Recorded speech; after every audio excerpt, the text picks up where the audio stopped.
Hello everyone, welcome back to another video. Today I will show you how to check to see Siri on or off on iPhone.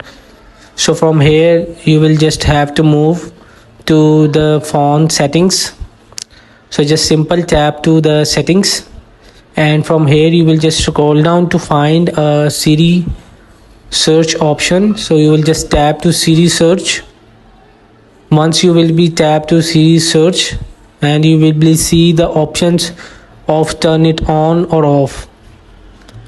So from here you will see now it will Siri is off. If you want to turn it on, you will just these two options, turn it on and just enable Siri and set the voice command which you want to like to from the voice, and the phone will be operating by your own voice.